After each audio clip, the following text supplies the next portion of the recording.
श्री राम जय राम जय जय राम। श्री राम जय राम जय जय राम। श्री राम जय राम जय जय राम। श्रीमद् वाल्मीकि रामायण का अरण्य कांड का 48वां सर्ग। अष्टचत्वारिंशः सर्गः। रावण के द्वारा अपने पराक्रम का वर्णन और सीता जी द्वारा उसको कड़ी फटकार।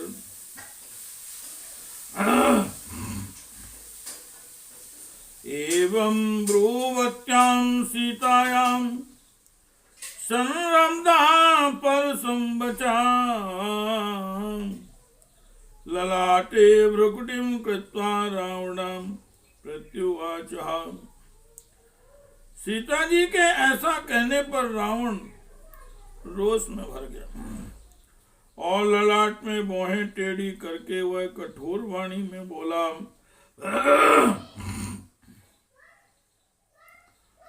भ्राता वैष्णव भ्राता वै श्रवणस्याहं शापत्नु वरवर्णनि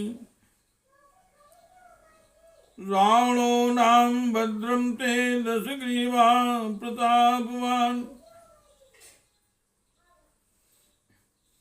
सुंदरी में कुबेर का सौतेला भाई परम प्रतापी दशग्रीव रावण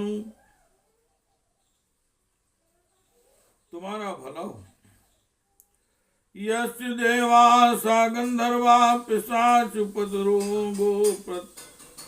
गोरगा विद्रवन्ति सदा भीता मृत्यो सदा प्रजा। येन वै श्रवणो राता वै माता कर्णान्तरे द्वन्द्वमासादिता क्रोधता क्रोधानुरणी विक्रम्य निर्जिता। जैसे प्रजा मौत के भय से सदा डरती रहती है, उसी प्रकार देवता गंधर्व पिशाच पक्षी और नाग सदा जिससे भयभीत होकर भागते हैं। जिसने किसी कारणवश अपने सौतेले भाई कुबेर के साथ द्वंद्व युद्ध किया और क्रोध पूर्वक पराक्रम करके रणभूमि में उसे परास्त कर दिया था, वही मैं रावण में हूँ। मन भयार्ता परित्यज्य स्वामधिष्ठान मत कैलासम पर्वत श्रेष्ठ मध्यास्ते निर्वाहना। मेरे ही भय से पीड़ित हो निर्वाहन कुबेर ने अपनी समृद्धिशालिनी पूरी लंका का परित्याग करके इस समय पर्वत से कैलाश की शरण ली है। यश तत्पुष्पकम नाम विमानम काम गम शुभम वीर्यादावर्जितुं भद्रे येन यामि विहाय सुम। भद्रे उस सुप्रसिद्ध पुष्पक नामक सुंदर विमान जो इच्छा के अनुसार चलने वाला है, मैंने पराक्रम से जीत लिया है और उसी विमान के द्वारा मैं आकाश में विचरता हूँ। मम संजात रोषस्य सुखम मुखम द्रष्टव्यो मैथिली विंद्रवंती परित्रस्ता सुगा शक्र पुरोगमा। मिथिलेश कुमारी, जब मुझे रोष चढ़ता है उस समय इंद्र आदि सब देवता मेरा मुंह देखकर ही भय से थर्रा उठते हैं और इधर उधर भाग जाते हैं।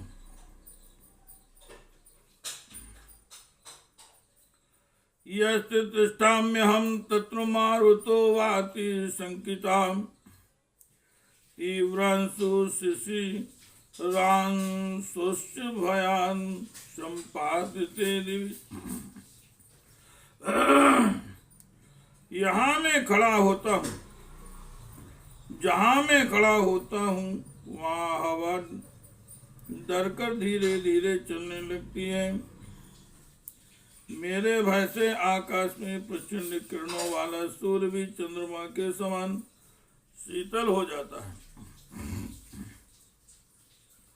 निष्कंपतास्तन्तर्वनद्यत्स स्तिमितोदगम् भवन्ति यत्र तत्राहं तिष्ठामि चाचरामि च। जिस स्थान में ठहरता या भ्रमण करता हूँ वहाँ वृक्षों के पत्ते तक नहीं हिलते और नदियों का पानी स्थिर हो जाता है। मम पारे समुद्रस्य लंकानां पुरी शुभा संपूर्णा राक्षसैर्घोर्यर्थेन्द्रस्यां राश्यामरावती। समुद्र के उस पार लंका नामक मेरी सुंदर पुरी है, जो इंद्र की अमरावती के समान मनोहर तथा घोर राक्षसों से भरी हुई है। प्राकारेण परिक्षिप्ता पांडुरेण विराजिता हेम कक्षा पुरी रम्या वैदुर्यमय तोरणा। उसके चारों ओर बनी हुई सफेद चहार दीवारी उस पुरी की शोभा बढ़ाती है। लंकापुरी के मानो के दालान फर्श आदि सोने के बने हुए हैं और उसके बाहरी दरवाजे वैदुर्यमय हैं। वह पुरी बहुत ही रमणीय है। श्री राम जय राम जय जय राम। श्री राम जय राम जय जय राम। श्री राम जय राम जय जय राम। श्री राम जय राम जय जय राम। हस्त स्वरं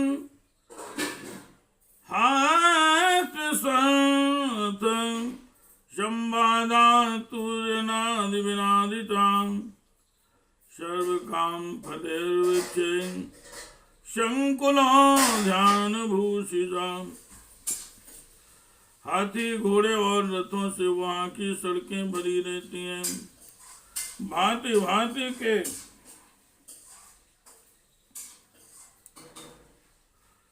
बाधों की ध्वनि गूंजा करती है। सब प्रकार के मनोवांछित फल देने वाले वृक्षों से लंकापुरी व्याप्त है। नाना प्रकार के उद्यान उसकी शोभा बढ़ाते हैं।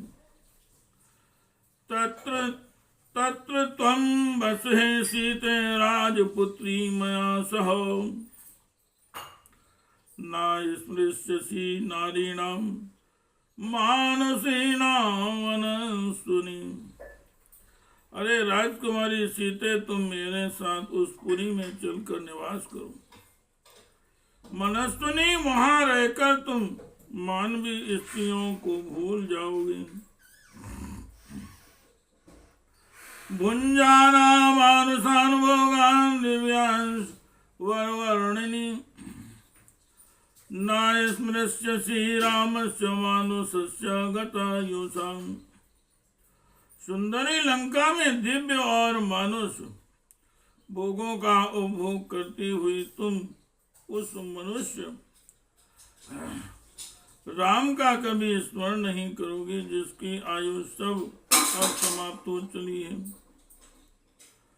स्थापित्वा प्रियं पुत्रं राज्ये दशरथो नृपाम् मंदवीरस्ततो ज्येष्ठां श्रुता प्रस्थापितो वनम् तेन कम भ्रष्ट राज्येन रामेण गत चेतुषाम करिष्यसि विशालाक्षी तापसेन तपस्विना।